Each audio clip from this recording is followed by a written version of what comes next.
untuk kami senantiasa menularkan budaya kerajaan surga dimanapun kami berada. Berkati pemerintah kami, berkati masa depan negara ini. Berkati kami juga Tuhan, sebagai anak-anak Tuhan kami tahu kami butuh bekal firman setiap hari. Oleh sebab itu bukan sekedar hanya mau mengerti, kami mau dikuasai sama firman. Kami sambut Tuhan, firman kehidupan, hanya di dalam satu nama Yesus Kristus Tuhan kami berdoa. Kita sama-sama katakan, amin, haleluya. Silakan duduk, shalom. Oke. Saudara buka bersama-sama saya di Lukas pasal yang ke-24. Lukas pasal yang ke-24, kita akan eksposisi dan kita akan belajar, kita akan Bible study, kita akan belajar Alkitab, dan juga kita akan belajar tentang peristiwa yang terjadi ini. Ini bukan sebuah perumpamaan, ini peristiwa yang betul-betul terjadi. Ya. Banyak sekali hal-hal yang dahsyat terjadi pada saat itu, dan kita belajar, kita satu-satu kita pelajari ya. Kalimat-kalimat ini luar biasa, firman ini dahsyat. Lukas 24 ayatnya yang ke-13, 14 dan 15 mengatakan begini. Lukas 24 ayat 13. Pada hari itu juga 2 orang dari murid-murid Yesus pergi ke sebuah kampung bernama Emmaus yang terletak kira-kira 7 mil jauhnya dari Yerusalem. 7 mil kira-kira 11,2 atau 11,5 kilo, kira-kira segitu. Cukup jauh kalau jalan kaki ya. Dan mereka bercakap-cakap tentang segala sesuatu yang telah terjadi. Telah terjadi itu maksudnya Yesus disalibkan, terjadi kematian yang sangat brutal pada saat itu. Ketika mereka sedang bercakap-cakap dan bertukar pikiran, datanglah Yesus sendiri, mendekati mereka, lalu berjalan bersama-sama dengan mereka. Oke. Perjalanan ke Emmaus adalah cerita yang the true story yang ada di kitab Lukas. Dan peristiwa ini adalah peristiwa yang sebenarnya adalah sebuah prioritas Tuhan, salah satu prioritas Tuhan, Yesus. Ketika dia baru bangkit dari kematian. Secara kronologikalnya, Yesus baru bangkit dari kematian, mengalahkan kematian, Resurrection Day, kuasa kebangkitan, kok memilih untuk berjalan dengan 2 muridnya yang juga bukan ring satunya dia. Sebentar saudara akan lihat salah satu namanya Kleopas. Kleopas tidak pernah tercatat di dalam ring satunya Tuhan Yesus, tidak ada di perjamuan akhir.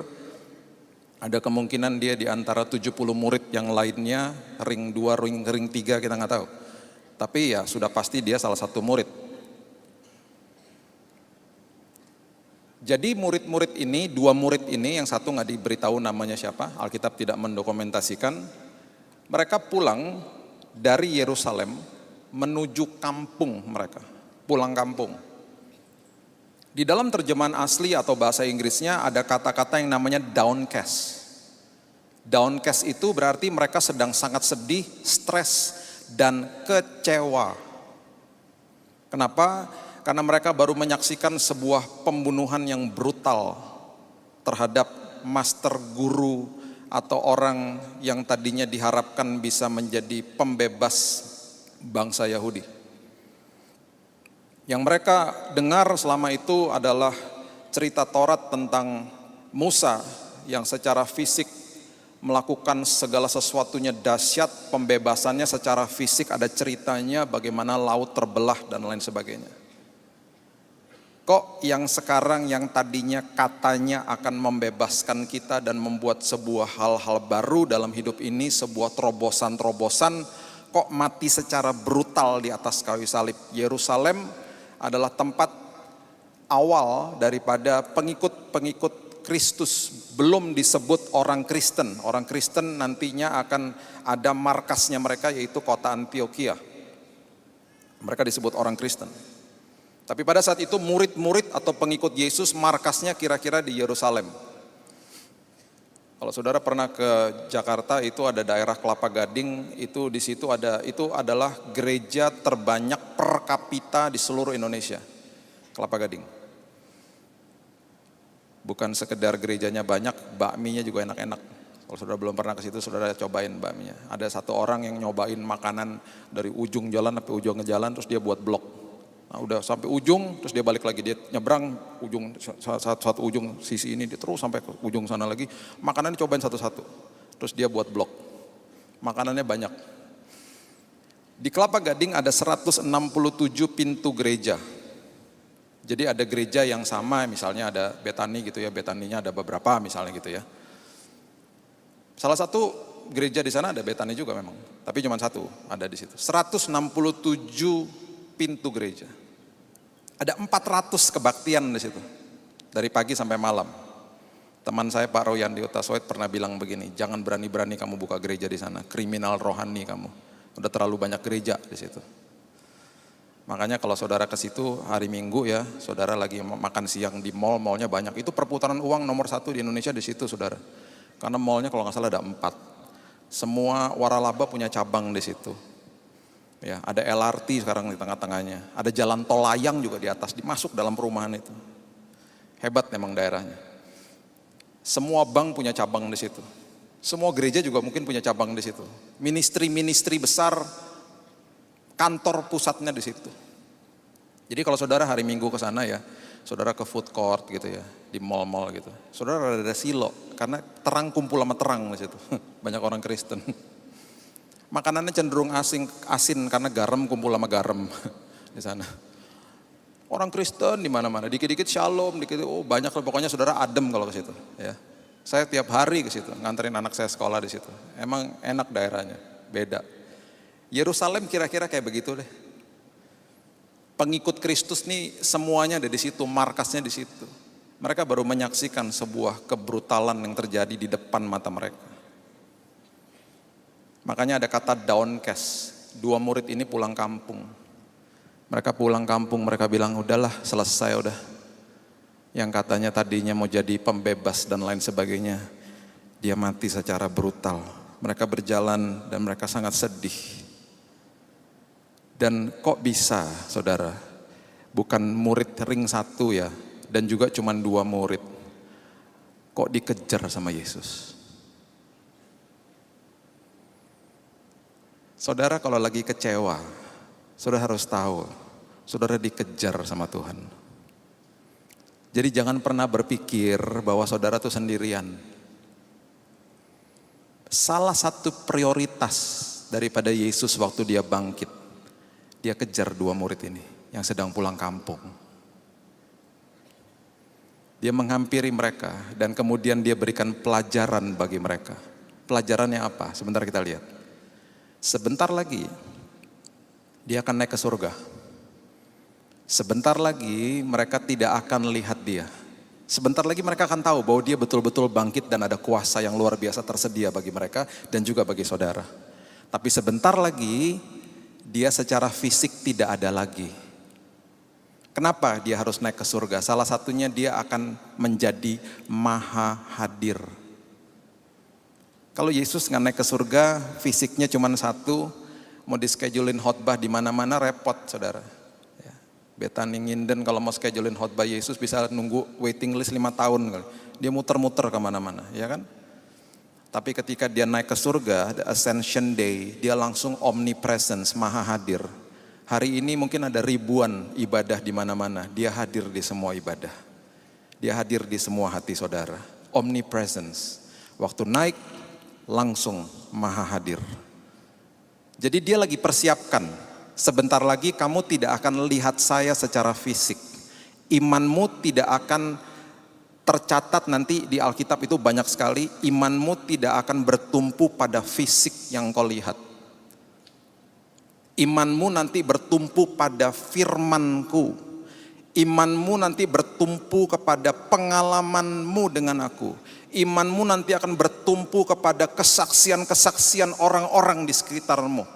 Imanmu nanti akan bertumpu dari firman-firman, renungan-renungan. Engkau harus siap. Karena secara fisik aku sebentar lagi tidak ada. Makanya waktu dia hadir, dia kejar murid-muridnya yang sedang kecewa. Bagian berikutnya dia lakukan ini. Dia lakukan ini. Ayat 16 dan 17 melakukan ini. Ayat 16 mengatakan begini, tetapi ada sesuatu yang menghalangi mata mereka sehingga mereka tidak dapat mengenal Dia. Yesus berkata kepada mereka, apakah yang kamu percakapkan sementara kamu berjalan? Maka berhentilah mereka dengan muka muram. Banyak orang mengatakan begini, menafsirkan tanpa membaca dengan detail. Bilangnya gini, kan mereka lagi jalan Pak. Ya mungkin aja mereka jadi gak perhatikan, mereka lagi perhatiin jalan, gak perhatiin Yesus. Dibutakan kok mata mereka. Dan Alkitab mencatat mereka stop. Mereka berhenti, berarti mereka menatap mukanya Dia, berbicara. Tetap aja gak mengenali karena dibutakan matanya. Sedang mulai dilatih. Ini ada pesan yang luar biasa dari Yesus juga kepada kita. Saudara, di beberapa pasal sebelum ini, ada perumpamaan yang Dia ceritakan kepada murid-muridnya, bagaimana ketika seorang yang terhilang, anak yang terhilang, ketika mau pulang, bahasa tubuhnya seorang Tuhan Yesus itu bagaimana itu dijelaskan di Lukas. Coba saudara baca ya, Lukas 15 ayat yang ke-20. Dan kemudian ini dilakukan sendiri oleh Yesus di ayat ini. Ya, sebelumnya ada perumpamaan tentang anak terhilang itu di Lukas 15 ayat 20 mengatakan begini. Maka bangkitlah ia dan pergi kepada bapaknya, anaknya insaf gitu ya, kemudian pulang. Perhatikan kalimat ini, ketika ia masih jauh, ayahnya telah melihatnya. Ya, itu berarti sedang diberitahu bahwa setiap hari bapaknya tuh ngeliatin kapan anak saya pulang. Jadi masih jauh pun dia udah lihat, karena dinanti-nantikan. Ya. Kemudian lihat ini, lalu tergeraklah hatinya oleh belas kasihan. Ayahnya itu berlari mendapatkan dia, lalu merangkul dan mencium dia. Berlari, saudara. Berlari. Saudara, kalau sedang ada hidup dalam keadaan yang berdosa dan lain sebagainya, ya, Alkitab mengatakan, kasih karunia Yesus mengatakan bahwa datang ke hadiratku kapan saja, yang ada aku mempersiapkan pengampunan bagimu. Lari Yesusnya. Jadi jangan pernah merasa didakwa atau dituduh. Saudara minta ampun kapan saja, Yesus lari loh menghampiri saudara. Saking segitu rindunya sama anak-anaknya. Dan ini akhirnya dipraktekkan sendiri, baru bangkit dari kematian dia kejar itu muridnya. Dia mau kasih tahu sama mereka, jangan kecewa kamu. Jangan kecewa. Cuman satu tujuannya dia, nanti kita lihat. Tapi di tengah ininya di tengah perjalanan ini yang pertama dia lakukan, dibutakan dulu matanya. Mereka harus dilatih, sebentar lagi mereka tidak akan lihat dia. Kemudian dia tanya, lagi ngomongin apa sih? Dia tahu enggak kita lagi ada persoalan, kita ada sebuah ratapan tangisan, tahu kok. Cuman seringkali dia mau kita berbicara sama dia. Ayat yang berikutnya mengatakan begini, ayat 18. Ayat 18 mengatakan begini. Setelah dikejar, sengaja matanya dibutakan. Ayat 18, seorang dari mereka namanya Kleopas menjawabnya, adakah engkau satu-satunya orang asing di Yerusalem yang tidak tahu apa yang terjadi di situ pada hari-hari belakangan ini? Katanya kepada mereka, apakah itu? Jawab mereka, apa yang terjadi dengan Yesus orang Nazaret? Dia adalah seorang nabi yang berkuasa dalam pekerjaan dan perkataan di hadapan Allah dan di depan seluruh bangsa kami. Yesus tanya lagi, apa itu? Apa kamu ngomongin apa? Ayat 20. Tetapi imam-imam kepala dan pemimpin-pemimpin kami telah menyerahkan dia untuk dihukum mati dan mereka telah menyalibkannya.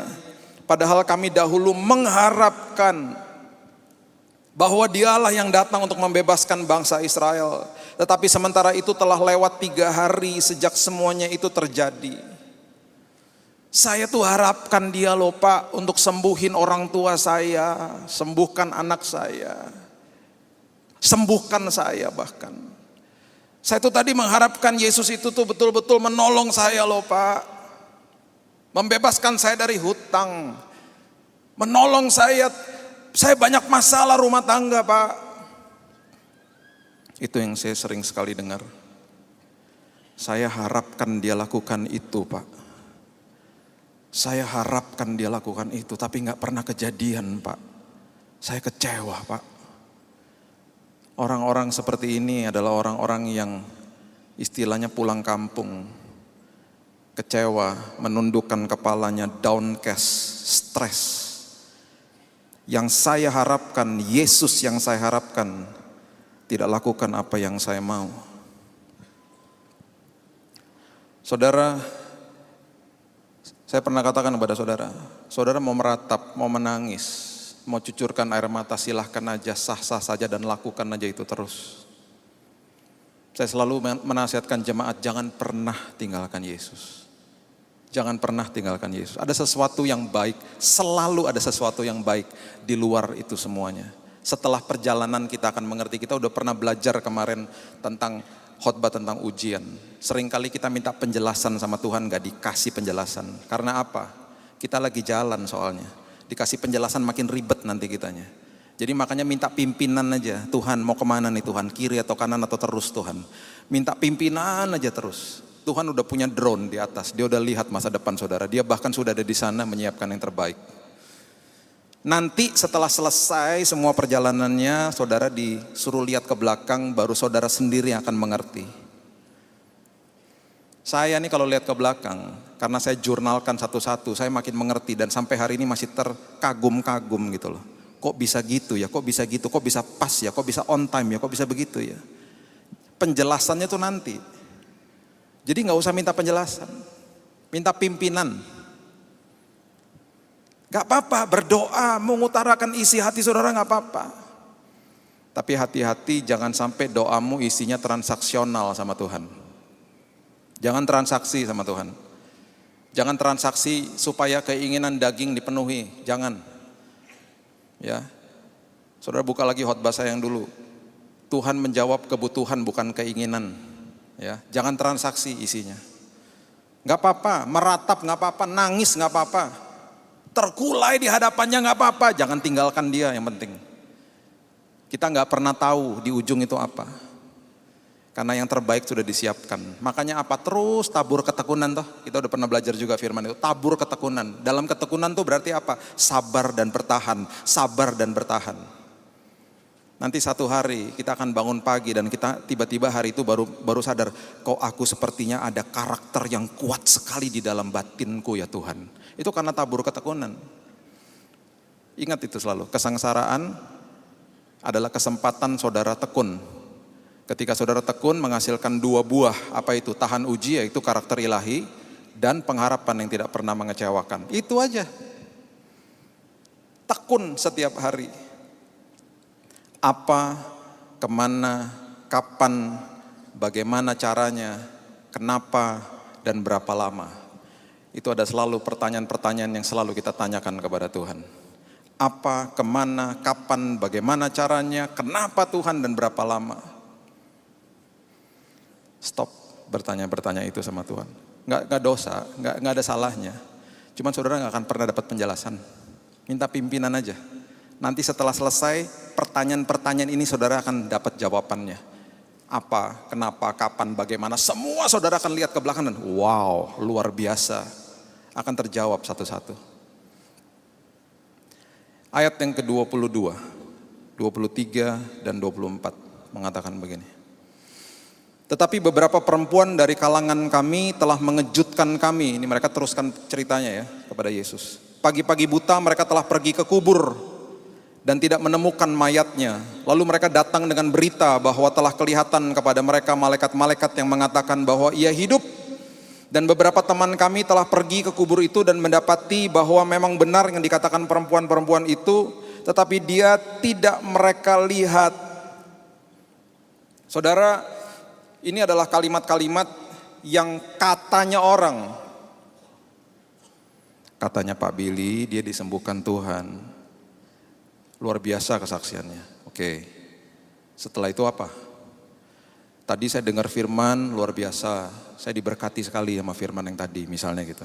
Tadi saya nonton YouTube, ada khotbah bagus, luar biasa. Tadi temanku baru sharing, dia baru mengalami Tuhan luar biasa, betul, bagus. Tuhan akan selalu kirim orang-orang di sekitar saudara yang memberitakan bahwa Tuhan itu ada, Tuhan itu baik, Tuhan itu luar biasa. Dan selalu ceritanya mirip-mirip. Kalau saya sekarang compare notes ya, membandingkan pengalaman dengan teman-teman yang lain yang mengalami kesembuhan, mirip-mirip ceritanya. Ya, kita baru menuai banyak orang-orang yang nanti hari Senin ini akan datang. Kita sudah buka saya buka salah satu nasar saya kepada Tuhan. Ya, waktu saya sedang sakit itu saya ditegur Tuhan karena saya menutup komsel di rumah saya karena terlalu sibuk. Ya, dimarahin sama Tuhan. Kenapa nggak punya komsel lagi, itu teman-teman kamu terlantar semuanya. Sampai sempat vakum sampai 2 tahun. Jadi itu yang kami lakukan. Ya. Jadi nanti kami menuai nih banyak orang-orang yang Yesus sendiri datang kepada mereka. Jadi nanti akan datang beberapa orang yang sudah kami mentor, yang betul-betul dihampiri sama Yesus. Dan orang-orang ini ketika ditanya ceritanya mirip-mirip. Karena Tuhan memang betul-betul mau memberitahu, aku tuh ada. I am real. Ceritanya selalu mirip-mirip. Mau sampai ke ujung dunia juga ceritanya mirip-mirip semuanya. Makanya ketika baca firman juga begitu. Sistematis teologi Alkitab kita tuh dahsyat. 1500 tahun ditulis oleh orang yang berbeda-beda di tempat yang berbeda-beda dalam waktu yang berbeda-beda, semuanya nyambung. Dari Alkitabnya, firmannya semuanya nyambung, bahkan kesaksian hidup orang pun nyambung. Itu yang Tuhan sedang memberitahu kepada mereka nanti, ini loh, ini aku akan kasih sama kamu. Karena secara fisik nih aku udah gak ada. Jadi supaya kamu makin percaya, ini semuanya aku berikan bukti-buktinya nih sama kamu. Karena ini nanti yang menjadi bekalmu. Sekali lagi, Yesus nggak ada secara fisik di sini. Ada beberapa orang yang pernah melihat dia, betul, tapi nggak banyak. Itu hanya sekelibet aja. Orang-orang ini yang nanti akan datang ke rumah saya juga, mereka bilang, saya lihat dia Pak. Cuman hanya beberapa detik saja. Tiba-tiba ada teman lain lagi, saya juga gitu Pak, disamperin di tempat kos saya. Saya disamperin Pak, saya lagi berdoa sendirian di gudang Pak, disamperin Pak. Saya nggak kenal siapa dia. Ada yang cerita lagi, Pak, saya kalau lagi naik motor awalnya, kalau lagi di depan gereja kayaknya rasanya teduh banget Pak. Jadi saya suka stop depannya gereja. Terus saya mulai cari tahu dan lain sebagainya. Akhirnya saya disamperin Pak. Ceritanya mirip-mirip. Nah ketika kita dengar tentang hal-hal ini, kita juga harus tanya sama Tuhan, Tuhan, aku gak mau sekedar hanya dengar-dengar aja Tuhan. Aku mau alami Yesus. Makanya banyak orang ya udah dikasih tahu kesaksian hidup, dikasih firman, datang ke gereja, bahkan ikut pelayanan. Tapi gak pernah tuh punya pengalaman sama Yesus. Itu ironis. Saudara, di level ini ketika murid-muridnya cerita tentang apa yang mereka dengar, mereka belum lihat Yesus, mereka cuma dengar aja katanya dia bangkit. Padahal udah dikasih tahu sama Yesus sebelum kematian, murid-muridnya udah dikasih tahu dia akan bangkit di hari yang ketiga dan lain sebagainya. Mereka lupa karena apa? Sebuah kebrutalan terjadi di depan mata. Makanya itu yang saya katakan berkali-kali. Seringkali kita tahu kok firman-Nya, tapi ketika ada kesengsaraan, kesulitan, ujian, bahkan cobaan hidup di depan kita datang, kita lupa sama firman-Nya. Kita lupa. Karena itu terlalu overwhelming, terlalu luar biasa bagi kita nih melihat sebuah masalah. Sampai lupa ada firman-Nya. Makanya orang-orang yang takut, khawatir, hidupnya selalu dalam stres. Orang-orang seperti ini adalah orang-orang yang tidak mengerti janji-janji Tuhan. Padahal ada ribuan janji Tuhan. Dan mereka menganggap bahwa tulisan-tulisan itu hanya sekedar tulisan. Ayat 25 dan 26 mengatakan begini. Mereka ditegur dan ini luar biasa. Ya, ini pelajaran juga. Lalu ia berkata kepada mereka lalu Yesus berkata kepada mereka, "Hai kamu orang apa? Bodoh. Betapa lambannya hatimu sehingga kamu tidak percaya segala sesuatu yang telah dikatakan para nabi. Bukankah Mesias harus menderita semuanya itu untuk masuk ke dalam kemuliaannya?" Saudara, perhatikan ini baik-baik. Yesus di depan mereka adalah seorang asing loh. Karena sekali lagi mata mereka dibutakan, Ya, ingat, mata mereka dibutakan. Jadi sosoknya Yesus yang berjalan bersama dengan mereka adalah sosok orang asing yang baru ketemu dan baru kenal di jalan. Saudara kalau baru kenal sama orang di jalan, baru ngobrol-ngobrol beberapa waktu, nggak sampai beberapa jam misalnya, tiba-tiba saudara ngobrol, mengutarakan isi hati saudara, tiba-tiba orang asing ini bilang begini, bodoh kamu. Marah nggak? Ya marahlah. Lah siapa lu? Berani-beraninya ngomong begitu. Baru kenal lagi tukar-tukar pikiran, lagi ngobrol-ngobrol, tiba-tiba dia ngomongnya, bodoh kamu. Gak gitu caranya. Kalau sama sahabat mungkin gak apa-apa karena udah terbiasa mengerti bahasa tubuhnya, bukan itu yang dimaksudkan sama dia dan lain sebagainya. Ini orang asing. Ini pelajaran lagi. Dia lagi ngasih tahu sama murid-muridnya, aku akan tegur kamu. Kita akan ditegur sama Tuhan. Tapi kok di dalam peristiwa ini mereka kok gak marah? Buktinya mau tahu? Coba lihat ayat yang ke-29. Ayat 29. Tetapi mereka sangat mendesaknya, ya. Akhirnya mereka mendesak dia, katanya, tinggallah bersama-sama dengan kami, sebab hari telah menjelang malam dan matahari hampir terbenam. Lalu masuklah ia untuk tinggal bersama-sama dengan mereka. Bukan suluh berteduh loh, tinggal, nginep. Orang asing yang baru bilang sama mereka, bodoh kamu. Berarti, ya, saya mau beritahu ini, mau berikan kebenaran ini kepada saudara supaya saudara betul-betul mengerti ya. Kita kan nggak tahu bahasa tubuhnya saat itu seperti apa. Kita nggak tahu intonasi Yesus seperti apa. Yang kita bisa baca di sini adalah sebuah kalimat yang kalau kita baca hanya sepintas sebegitu aja, ya itu berarti sebuah kalimat yang sangat menyinggung perasaan bagi seorang asing.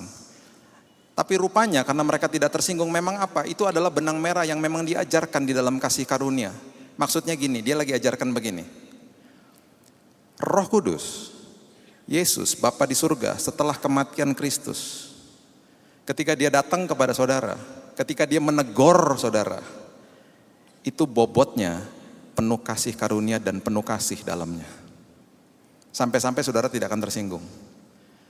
Karena Alkitab mencatat, Roh Kudus selalu menginsafkan manusia. Bahasa Inggrisnya conviction. Nah, iblis di satu sisi yang lain, ketika dia datang kepada saudara, dia akan menuduh. Nah. Jadi kita udah pernah bahas juga ya, self talk ya, kita udah pernah bahas, self talk itu bahaya. Jadi saudara harus pandai. Ketika ada suara di dalam hati saudara yang menuduh tentang masa lalu saudara, mengatakan bahwa saudara tidak layak, itu bukan dari Tuhan. Karena Tuhan menegur dengan kasih dan saudara bisa, gak apa-apa hatinya. Teduh aja hatinya. Makanya peristiwa-peristiwa seperti ini dan kemudian ketika kita baca cerita tentang Yesus, ini adalah pengajaran-pengajaran yang kemudian di Filipi dikatakan dia turun dari tahtanya menjadi sama seperti manusia. Itu adalah Tuhan menyesuaikan diri dengan manusia. Berarti kata bodoh yang diucapkan di sini pasti bobotnya penuh dengan kasih. Kita juga mungkin nggak tahu bahasa tubuhnya, mungkin saja sambil dirangkul dan dia katakan, gak gitulah, bodoh lah kalau itu sih. Mungkin begitu, sampai-sampai mereka tuh rasanya adem-adem aja, hangat-hangat saja. Sampai diundang masuk, suruh nginep. Orang asing yang baru bilang mereka bodoh. Itu yang harus juga dimengerti sama kita sebagai anak-anak Tuhan. Kalau Tuhan begitu sama kita, kita harus belajar caranya Yesus. Ketika kita menangani keluarga, orang-orang terdekat, orang-orang di kantor kita, kalau kita bos, pimpinan, caranya bagaimana ngomong sama mereka, orang tua bagaimana ngomong sama anak. Ya, itu harus belajar. Makanya nggak bisa, saya di rumah nggak pernah pakai metode begini-begini sama anak. Metodenya fathering. Nanti kita ada bulan April, kita akan ada trip ke Israel dan Turki, 7 gereja. Saya berikan judulnya fathering. Saya dan adik saya, kita akan ngajar soal fathering.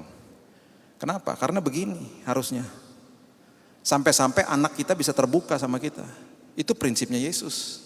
Makanya kata bodoh itu bagi mereka adem-adem aja. Bukan tuduhan. Roma 8 ayat 1, there is no condemnation, tidak ada lagi penghakiman. Makanya Yesus paling benci dengan penghakiman. Makanya keluar kata-kata celakalah kepada orang-orang Farisi. Makanya kita belajar bagaimana menyesuaikan diri. Saudara kalau buka lagi khotbah saya yang dulu, itu ada pengertian yang dalam. Penyesuaian diri akan menghasilkan hubungan, hubungan akan menghasilkan yang namanya kepercayaan, kepercayaan akan menghasilkan yang namanya influence. Influence itu apa? Berarti kita bisa mempengaruhi orang itu. Makanya kita harus belajar untuk bisa berbahasa kepada orang-orang yang ada di sekitar kita. Makanya kalau sama anak kecil kan kita ngomongnya gini, halo, ya kan? Itu Paulus mengajarkan menjadi seperti orang-orang yang hidup di bawah hukum Taurat, supaya aku bisa memberitakan Injil kepada orang-orang yang hidup di bawah hukum Taurat, walaupun aku tidak hidup di bawah hukum Taurat. Nah, itu artinya toleransi. Menjadi seperti, bukan menjadi. Kalau menjadi dia itu kompromi.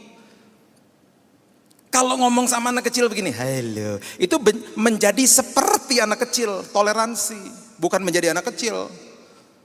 Kalau menjadi anak kecil ya dikit-dikit nangis, dikit-dikit ngambek, itu anak kecil. Nah, bahasa dengan anak kecil ini, waktu anak-anak saya masih kecil saya ngomongnya begitu, dengan itu saya bisa ngajarin mereka berdoa. Yuk doa yuk. Doa dengan bahasanya dia,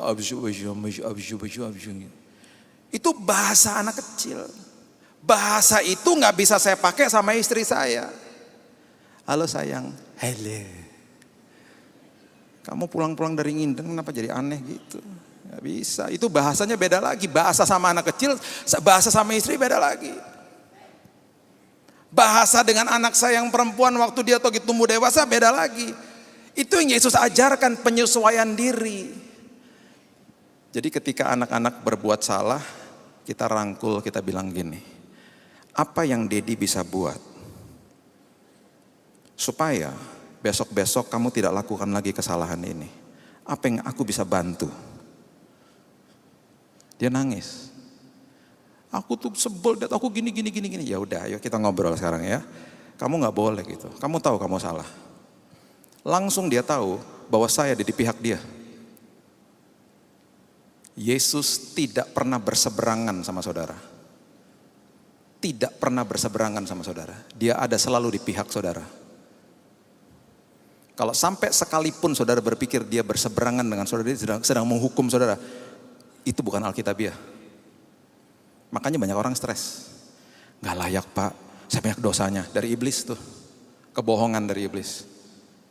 Tuhan bilang datang kepada aku, engkau yang letih lesu, datang kepada aku. Dengan kondisi seburuk apapun, sedosa apapun, datang ke sini. Aku mau bersihkan hidupmu.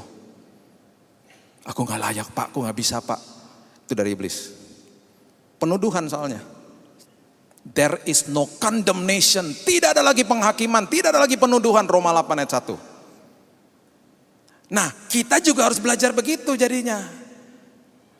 Ya, orang tua yang ada di sini, makin saudara begini-begini anak saudara, makin jauh, akhirnya dia takut sama saudara, akhirnya dia bohong sama saudara. Saudara tahu, ketika saudara beginiin anak-anak saudara, saudara rangkul dia dan saudara katakan bahwa aku di pihakmu. Dan kita setuju ya, kalau kamu buat salah lagi, kamu kena grounded ya di rumah gitu. Nanti kamu akan hukumannya adalah kamu misalnya waktu di anak-anak masih kecil dulu, kamu misalnya nggak boleh nonton TV misalnya, ya kan 1 minggu. Atau enggak kalau dulu mereka sesuatu yang mereka suka itu kita ambil misalnya. Dulu waktu anak kecil misalnya suka setiap weekend main time zone misalnya. Oke, kamu weekend 1 bulan ini kamu enggak ke time zone. Kalau kamu berbuat itu lagi. Ketika dia berbuat itu lagi kita datang kepada mereka bilang gini. Nah, kamu kan setuju toh? Kan kita udah sepakat waktu itu kamu buat salah. Ya, kita berlakukan sekarang ya 1 bulan kamu enggak pergi. Oke. Dia tidak akan pernah sakit hati sama orang tuanya. Karena dia tahu orang tuanya ada di pihak dia. Itu fathering. Itu yang Yesus sedang lakukan. Makanya kata bodoh itu gak apa-apa sama mereka. Diundang masuk, diundang nginep kok. Lukas 11 ayat 43. Lukas 11 ayat 43 mengatakan begini. Celakalah kamu, ya, hai orang-orang Farisi, sebab kamu suka duduk di tempat terdepan di rumah ibadat dan suka menerima penghormatan di pasar. Saudara-saudara yang sedang duduk di depan nggak masalah ya, ini bukan buat saudara ya. Ini buat orang Farisi. Saya tadi dengar firman, yang duduk di depan celaka loh, nggak mau lagi duduk depan. Nggak apa-apa ya, ini buat orang Farisi. Nah, saya cuma mau kasih tahu aja, mengingatkan saudara aja, kata celaka yang ada di sini ini sebenarnya mati saja kamu bahasa aslinya. Di downgrade sama lembaga Alkitab jadi celaka. Kalau enggak, kata-katanya nggak enak, nggak teduh. Itu keluar dari mulutnya Yesus loh, kepada orang Farisi. Kenapa? Karena di ayat yang terakhir dikatakan begini, di ayat 46. Lukas 11 ayat 46 mengatakan begini. Celakalah kamu juga, hai ahli-ahli Taurat, sebab kamu meletakkan beban-beban yang tak terpikul pada orang, tetapi kamu sendiri tidak menyentuh beban itu dengan satu jari pun. Gak ada beban yang gak pernah bisa dipikul tuh gak ada, kecuali di ayat ini. Makanya dia marah. Kalau ini tafsiran saya. Kalau saudara mungkin terserah, saudara mau ngomong apa, banyak tafsiran yang lain. Kalau orang bertanya sama saya, kemarahan Yesus yang paling berat apa? Bukan menjungkir balikan meja di bait Allah, ini. Karena bobot katanya celaka, mati saja kamu. Bahkan dikatakan nanti orang kamu mati, orang berjalan di atas kuburmu, dia juga nggak tahu. Betul-betul di downgrade, tidak dihormati orang itu. Kenapa seperti itu? Karena beban yang nggak bisa dipikul tuh karena orang menghakimi orang lain. Itu maksudnya. Tugas penghakiman tuh tugasnya Tuhan nanti. Bahkan sekarang pun tidak ada penghakiman, tidak ada penuduhan, yang ada kasih karunia. Tugasnya manusia untuk mengasihi, makanya dia marahnya luar biasa kepada orang Farisi. Kita pun juga harus begitu, gak bisa menghakimi orang. Jangan cuma lihat casingnya aja, harus betul-betul belajar untuk tidak melatih diri untuk tidak menghakimi orang. Berikutnya ayat 27 mengatakan begini. Lalu ia menjelaskan kepada mereka apa yang tertulis tentang dia dalam seluruh kitab suci. Ya, Lukas 24 ayat 27. Lalu ia menjelaskan kepada mereka apa yang tertulis tentang dia dalam seluruh kitab suci. Mulai dari kitab-kitab Musa dan segala kitab nabi-nabi. Kalau saudara tanya, ada satu ayat yang saya paling dalam tanda kutip ya, iri rohani ya ini. Saya waktu baca ini, aduh enak banget ya diajarin Bible class, ada pelajaran Alkitab, diajarin nama Yesus langsung. Kan jauh nih perjalanannya, langsung diajarin first hand dari dia. Aduh, ini pastinya nikmatnya luar biasa. Nah ini loh saudara, ini yang saya mau beritahu kepada saudara. Ini dia lagi ngasih tahu, bentar lagi aku gak ada. Yang kamu akan berhadapan tuh hanya firman. Dan harus ingat, firman adalah aku. Yohanes pasal yang pertama, ayat yang pertama mengatakan begini. Pada mulanya adalah firman. Firman itu bersama-sama dengan Allah. Dan firman itu adalah Allah. 2 hari lalu, saya nganter anak saya ke sekolah. Seperti biasa, saya udah jadi supir, pagi-pagi nyantar anak sekolah ya. Jadi status saya yang lain selain sebagai pengkhotbah, supir keluarga ya. Habis ngantar anak, ngantar istri, ngantar mama saya gitu ya. Sehari-hari begitu, kalau pagi tuh kesibukan saya begitu sekarang. Nikmatnya luar biasa, ngobrol di mobil. Nganter anak saya ke GOR, tempat olahraga ya. Nah dia bilang sama saya, Dad, nanti kalau pas Daddy on the way pulang, ini tas-tasnya aku di drop di sekolah ya Dad. Oke. Karena ribet kalau dibawa ke GOR, ke tempat olahraga. Nanti kan dia naik bus sekolah pulang ke sekolahnya. Tolong Daddy drop di sana. Oke. Waktu saya lagi drop di sekolahnya, mamanya telepon. Kamu tahu nggak, itu anak lupa makan pagi loh. Ini rotinya ketinggalan di atas meja. Waduh. Dia bilang, itu kan ada Indomaret di situ, beliin aja deh roti. Roti apa aja, taruh aja di tasnya. Nah. Anak saya nggak bawa telepon, kan nggak boleh bawa handphone ke sekolah. Ya. Jadi gimana hubunginnya? Nah jadi saya taruh roti, 3 roti di dalam tasnya dia. Di dalam tasnya dia. Dengan harapan nanti kalau dia buka, dia makan rotinya. Udah, saya pulang. Siang-siang waktu jemput, Dek, kamu tadi you didn't have breakfast loh, kamu gak makan pagi tadi. Iya, aku lupa Dad. Gitu. Tadi Daddy taruh 3 roti di situ, kamu makan gak? Enggak. Loh, kenapa? Kan itu bukan punya aku gak tahu itu punya aku. Ya, gimana? Kamu pikir itu punya siapa? Ya gak tahu, aku pikir punya Daddy. Lah, gimana? Itu kan ada di tas kamu. Dia bilang gini sama saya, harusnya Daddy buat note di situ. tulis di kertas. Ini buat aku, buat sarapan. Kalau nggak ada tulisan itu aku nggak mau. Segitu patuhnya dia sama saya. Berarti note itu, tulisan tangan saya adalah perkataan saya. Dia hafal tulisan saya, jadi kalau dia baca itu dia pasti makan. Harusnya dia ditulis dong. Kan aku memang nggak bawa telepon. Dia ditulis dong, kan gampang, tinggal minta kertas sama satpam, minta bolpen aja tulis, gampang. Taruh di situ, aku pasti makan. Anak saya loh, cuman sekedar tulisan, percaya bahwa itu tulisan itu adalah saya. Sayanya nggak ada di situ. Dia cuman bergantung sama tulisan itu. Tulisan yang ada di Alkitab saudara itu hidup. Itu mewakilkan Tuhan. Memang itu diberikan ribuan tahun yang lalu, tapi itu bukan kata-kata mati, saudara. Makanya Yesus pun ketika dicobai, 3 kali dicobai, dia mengatakan begini, kan saya udah pernah ajarkan kepada saudara ya, sudah tertulis. Kemudian dia kutip firman Tuhan. Yesus pun mengutip firman Tuhan. Karena ada kuasa di situ. Karena ada kuasa, itu bukan sekedar tulisan.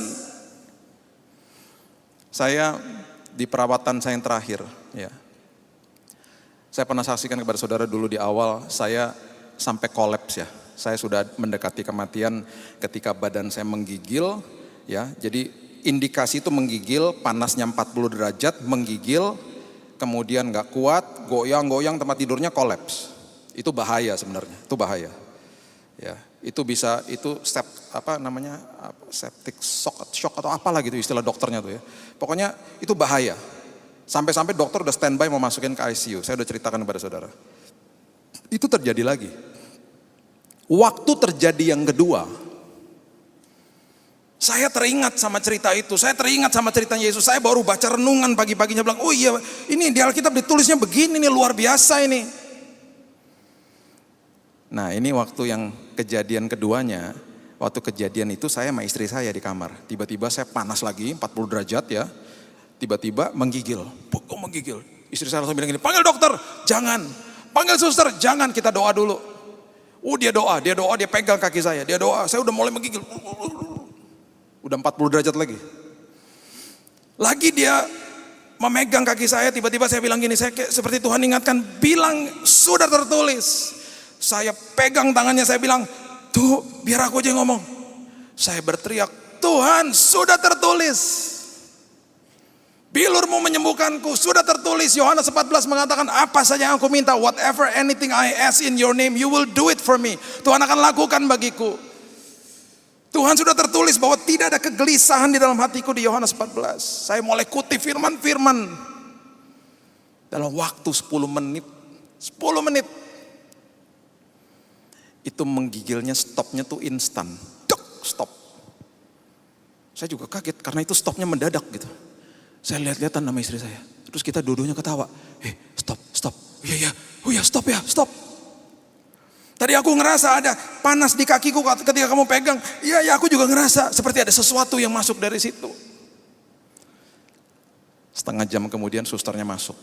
Dicek suhu. Normal. Wah, suster gak pernah tahu. Sampai hari ini suster gak pernah tahu. Dokter juga gak pernah tahu. Jadi kalau nanti dokter nonton YouTube ini baru dia tahu ya. Kita bilang udah gak usah kasih tahu. Besok-besoknya pulih. Kenapa? Firman itu hidup. Makanya bergantung sama itu. Itu yang dia sedang ajarkan kepada mereka. Aku sebentar lagi gak ada, tapi tulisan itu adalah perkataanku. Makanya Amsal 4 tuh mengatakan begini, kita juga udah pernah baca ayat ini. Amsal 4 ayat 20. Ini akhirnya make sense semuanya kan. Amsal 4 ayat 20 mengatakan, hai anakku perhatikan perkataanku, arahkan telingamu kepada ucapanku. Ucapan-ucapannya dia itu kan dalam bentuk tertulis. Janganlah semua itu menjauh dari matamu, simpan di dalam lubuk hatimu. Ayat 22, karena itulah yang menjadi kehidupan bagi mereka yang mendapatkannya dan kesembuhan bagi seluruh tubuh mereka. Ayat 23, jagalah hatimu dengan segala kewaspadaan, karena dari situlah terpancar kehidupan. Itu dahsyat, makanya firman itu luar biasa. Simpan di dalam lubuk hatimu. Saya harapkan habis selesai ibadah ini, saudara pulang nanti baca Alkitab dengan perspektif yang berbeda. Itu bukan tulisan mati, saudara. Itu tulisan Tuhan. Makanya sampai 2 tahun lalu di yayasan kami terbitkan buku namanya Perkataan Yesus. Ada bukunya. Kita minta izin sama lembaga Alkitab. Semua yang di print merah di Alkitab saudara itu kita masukin di buku itu. Untuk membantu jemaat. Kalau sampai-sampai orang juga malas baca Alkitab, paling nggak baca buku itu deh. Itu semuanya perkataan Yesus di situ. Dan itu hidup. Hidupnya luar biasa. Saudara, ayat yang ke-28 adalah ayat yang menentukan kehidupan saudara.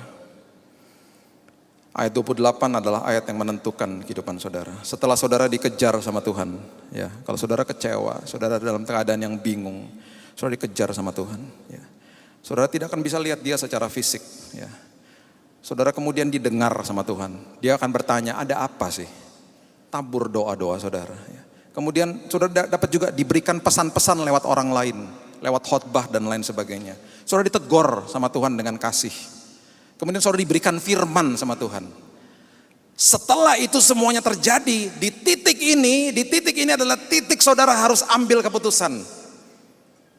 Tuhan akan kejar, Tuhan akan tegur, Tuhan akan memberikan kesaksian lewat hamba-hambanya, teman-teman saudara, Tuhan akan berikan firman. Di titik ini saudara harus mengambil keputusan. Kenapa? Karena ayat 28 mengatakan begini. Mereka mendekati kampung yang mereka tuju. Lalu ia berbuat seolah-olah hendak meneruskan perjalanannya. Tuhan tidak akan pernah paksa saudara untuk masuk dalam hidup saudara, untuk terlibat di semua aspek hidup saudara. Di titik ini saudara yang harus ambil keputusan. Dia akan kejar, dia akan tegur, dia akan berikan orang-orang di sekitar saudara, dia akan dengar saudara, dia akan lakukan segala-galanya. Di titik ini dia akan minta, sekarang kamu mau apa? Karena di titik ini dia tidak akan paksa saudara. Dia berbuat seolah-olah ingin meneruskan perjalanan.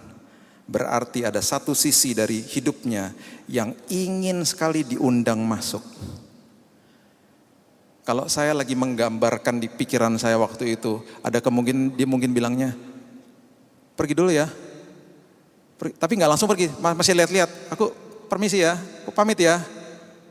Seperti itu mungkin.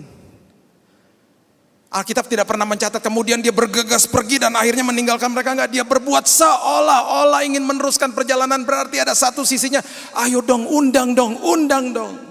Segitunya dia menghormati kedaulatan untuk kebebasan memilih, free will. Puji Tuhan, kita tadi udah baca ayatnya. Murid-muridnya, 2 murid ini mengundang dia masuk dan minta dia nginep. Dan ini yang terjadi saudara. Ayat 30 dan 31. Tujuan dia kejar saudara cuma ini. Waktu ia duduk makan dengan mereka, ia mengambil roti, mengucap berkat, lalu memecah-mecahkan dan memberikannya kepada mereka. Ketika itu terbukalah mata mereka, dan mereka pun mengenal dia, tetapi ia lenyap dari tengah-tengah mereka. Cuma ini tujuannya. Dia mau saudara lihat dia. Dia mau saudara mengalami dia, bukan katanya-katanya orang lagi. Cuma itu saudara. Tujuannya tersampaikan, dia pergi. Dia sudah berikan bekal kepada 2 muridnya. Sebentar lagi aku akan tidak ada di sampingmu. Engkau akan dengar kesaksian orang, engkau akan aku tegur, engkau akan aku dengar doanya. Senantiasa aku akan kejar engkau terus. Terus ambil keputusan untuk libatkan aku dalam hidupmu. Alami aku setiap hari. Dan ketika mereka mengalami Yesus, nanti saudara baca di cerita berikutnya, di kalimat-kalimat berikutnya. Mereka menjadi saksi yang unggul. Mereka pergi kepada murid-murid yang lain, mereka katakan, kami lihat dia. Bukan sekedar kami dengar dari wanita-wanita yang datang ke kubur saja, kami pun lihat dia. Saya bisa katakan kepada saudara, saya ketemu sama dia. Dulu waktu saya ini gini ya, dulu sebelum bertobat ada idola, setelah bertobat ya idolanya Yesus ya. Dua-duanya udah saya ketemu ya. Yang pertama idola saya sebelum saya bertobat namanya Michael Jordan. Nah, saudara kalau nggak tahu itu pemain basket yang luar biasa ngetopnya. Ya udah 50-an juga umurnya udah pensiun. Dulu waktu saya lagi kuliah, diajak sama teman saya ke kota Chicago. Itu kotanya dia tuh main basketnya di situ. Wah kan idola kan. Idola tuh berarti apa? Saya punya bukunya lengkap. Saya tahu ceritanya dia dari dia kecil sampai dia tahu bukunya lengkap. Sampai hari ini masih ada di rumah saya udah debuan. Sepatunya saya beli, baju-bajunya semua saya punya waktu saat itu. Main basket pakai baju, idola lah pokoknya. Gimana sih kalau punya idola ya? Terus tiba-tiba nih, saya sama teman saya pergi ke restorannya dia. Namanya restoran Michael Jordan Restoran gitu. Sebelum pertandingan. Setelah kami selesai makan, kami turun berdua. Kami lagi turun, tiba-tiba ada pintu VIP di sebelah kami terbuka. Di lobi di bawah itu kan rumah makannya tingkat 2, kosong gak ada orang. Tiba-tiba dia keluar sendirian dari situ. Coba gimana? Anak masih 22 tahun saya waktu itu, ya kan? Ngelihat idola berjalan di depan saya, langsung begini dong. Hi Mike, saya langsung gitu. Terus dia lihat saya lagi, dia tegur lagi saya karena gak ada orang. Hey, how are you? Hey, good Mike. Sampai kayak orang bego ngomongnya kan. Terus dia bilang gini, you guys going to the game? Pergi ke game? Yeah. Terus kita jalan sama-sama keluar. Terus dia bilang, lagi ngapain? Did you enjoy the food? Enak makan? Yeah, I like the food gitu. Ngobrol sama dia, bayangin sama idola saya ngobrol. Terus dia keluar, dia minta sama orang valet parkingnya kunci. Saya tuh gak pernah lupa tuh momen-momen itu. Dia ambil, dilempar kuncinya, dia pergi ke mobilnya, saya gak pernah lupa juga mobilnya Range Rover. Tahun 92 tuh kalau gak salah. Terus dia bilang gini sama saya, you guys going to the game? Pergi ke game? Ya, enjoy the game. Dia itu kata-kata terakhirnya dia. Terus dia masuk mobil, dia pergi. Waktu dia pergi, teman saya bilang gini, kenapa gak foto? Saya pegang kamera. Waktu zaman itu belum ada kamera digital. Kameranya yang cek ceret gitu. Yang ngelihat hasilnya ntar minggu depan pas udah dicuci filmnya. Gak ada, gak bisa cekrek terus dilihat, gak ada, gak bisa. Untung-untungan zaman dulu tuh kan, tahun 92 itu. Dia pergi, teman saya bilang gini, kok gak foto? Oh iya, aduh. Itu penyesalan seumur hidup. Gak foto, gak ada orang loh. Itu bisa puas banget pasti kalau foto sama dia kan. Itu dulu. Waktu bertobat, saya punya idola yang baru, Yesus Kristus. Dan saya ketemu sama dia kemarin. Saudara udah dengar kesaksian saya. Jadi saya bangga. Jadi saudara, tujuan hidup saudara alami Yesus. Saudara harus lihat dia, alami dia. Saya tidak katakan secara letterlek, alami lewat firman-Nya, alami dan undang dia masuk di semua aspek hidup saudara. Kalau saudara sedang dalam perjalanan ke Emmaus pada malam hari ini, saudara datang dengan kecewa, bingung dan lain sebagainya. Ingat dia sedang kejar saudara. Buka hatimu, undang dia masuk, engkau akan lihat Tuhan. Berikan tepuk tangan kita untuk Tuhan kita. Terima kasih Tuhan. Terima kasih Engkau agung, Engkau luar biasa, Engkau berdaulat Tuhan. Engkau mengejar murid-murid-Mu yang dalam kondisi kecewa. Engkau mengejar murid-murid-Mu yang dalam kondisi bingung Tuhan. Engkau juga mengejar kami. Kami tahu Tuhan bahwa secara fisik kami tidak bisa lihat Engkau Tuhan.